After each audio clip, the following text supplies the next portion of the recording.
Why is the awrah of an amma the same as a man? Isn't that conflicting with the emphasis, the role of hijab for women? Free women have to cover up while slave girls are allowed to walk around with no shirt on. Now that's the place where all the fuqaha, all the scholars need to hang out. They're like, we're just holding a dars here.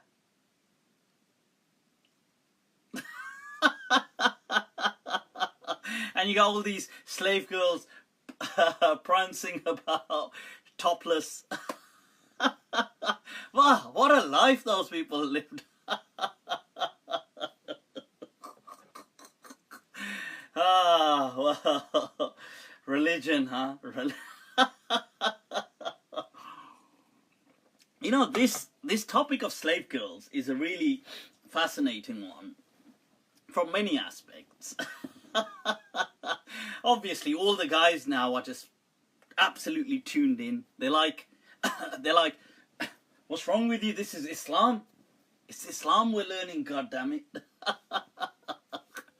See, the topic of slave girls is, it's so kind of revealing in many ways. Huh? Revealing? Sorry, Freudian slip. It's so telling in many ways that most of the scholars, not all, most of the scholars, the way they dealt with the topic of the slave girl, right, it's so strange because they just kind of just all went like, they just legitimized everything and nobody had a problem with it. It's just like, yeah, and the other guy's like, of course, that's common sense. And the other sheikh is like, duh, of course it's common sense. It's not only common sense, it's Islamic. And the next muhaddith said, duh, I even think I remember a hadith about it. This is,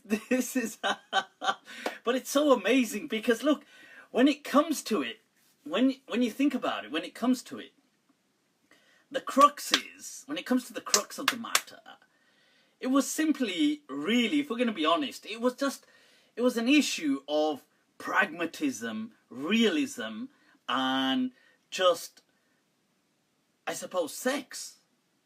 So, which is as real as it gets. So they just said, fine, what's the problem? Let's get on with it. Forget all the moral high grounds, the ethics, the religiosity. They just said, don't worry, we'll make everything fit. And they did. And what's amazing is that they actually pulled it off.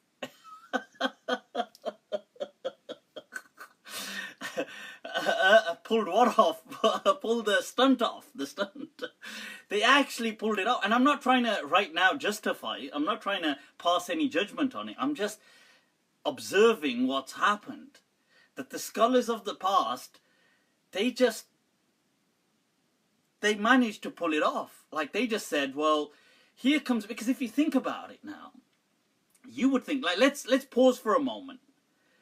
Imagine we go back to that ontology of religion. The religion which, you know, thinks desires are bad, and with a capital R, and it thinks, you know, it looks down on sexual practices, and it thinks entertainment is bad, and it thinks like material, and it has an ascetic. That ontology of religion, the essence of religion to many people, if you go back to that, you would think that they would never be able to pull this off.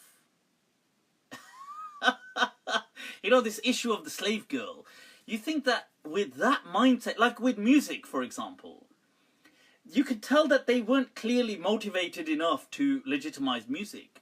Like, I suppose some of them listened to it and others didn't. Music wasn't the kind of the way music is today, because music today is a huge thing for many people in their day-to-day lives.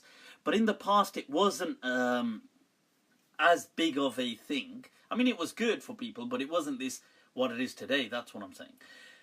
So they weren't as motivated to legitimize music. Some of them did, like Ibn Hazm and a few other ulama legitimized music, said, look, it's not haram.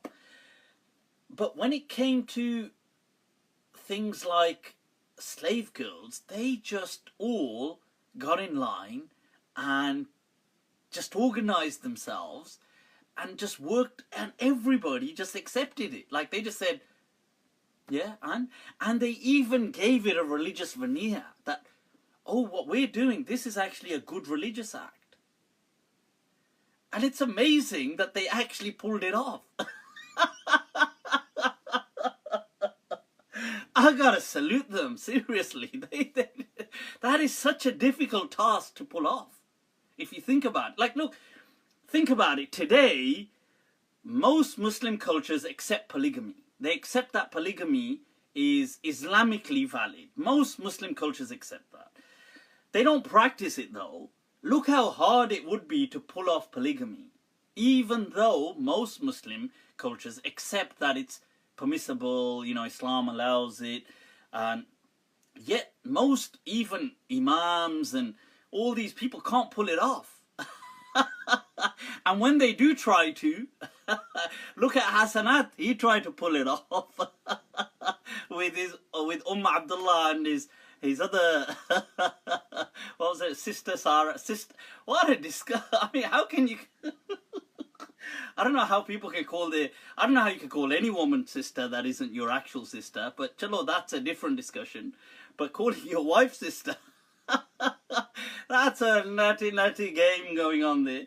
But so people can't pull off polygamy, and in the past they managed to pull off slave girls, and they did it not only confidently, but they said it's a religious act, and they do it loud and proud.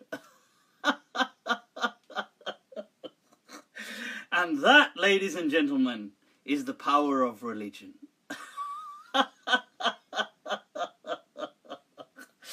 So, yeah. I mean, and the thing that they said about, so the question that was being, but I always think that one of the fascinating things about slave girls is that the discussion of modesty goes completely out the window. So all of a sudden, these scholars don't seem to care about, you know, that a woman must be covered up and she must be a ninja and she must be like this and only her eyes, and even her eyes are a fitna. You know, some Hanbali fatwa said just cover one eye. One eye is enough to see the world, God damn it. So you got some bichariya like trying to be religious and they're just looking at things like a pirate.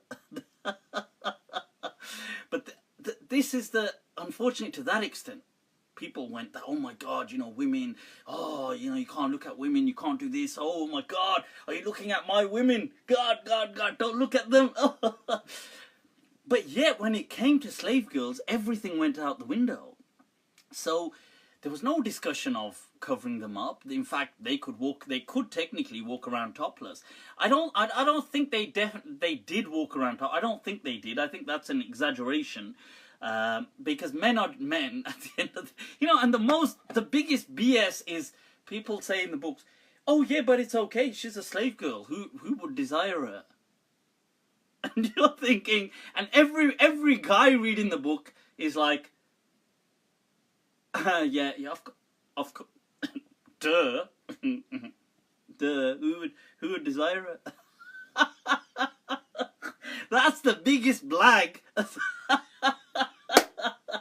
Are you mad? Of course they would desire them. Why wouldn't they desire? Men are hardwired that way. They cannot think differently. Okay, it's impossible for men to think differently. So much, yeah, from millions of years evolution आ रहा है. अब तुम्हारा बाप break लगाएगा क्या? How are we going to get the break so suddenly? It's not going to, think about it. It doesn't work like that. The male, especially on visual perception, toba. This one too much, you know, this one too much. So you can see that definitely wasn't true. and they seem to say, yeah, the girl. I think generally they didn't walk around topless and things, but I think they didn't. They probably walked around in kind of working clothes gear. So, for example, they probably, their arms were uncovered. Maybe the lower part of their legs were uncovered, like working attire. So if you're working, cleaning things, doing all that kind of stuff, and obviously with that, cleavage would have been showing. So they wouldn't have walked around with a kind of, because you got to remember in the past they just had like a hole to stick your head in. Don't take that out of context, right?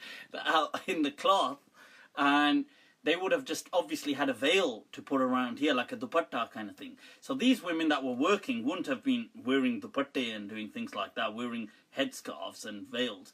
So they would just be working. So that kind of stuff would be showing. Now, so hence the scholars said, yeah, it's fine, it's fine. And for some reason, the absolute no-no was the navel to the knee. And you think, kneecaps? I don't know what kind of sick games those scholars will play. Why is the kneecap a no-no? So the scholars were like, yeah, you can see their breasts, but kneecaps, toba toba. You know, astaghfirullah. Ittaqillah ya akhi. Have some fear of God. Why would you see their kneecap for? It's like, what? Kneecap? Why would I?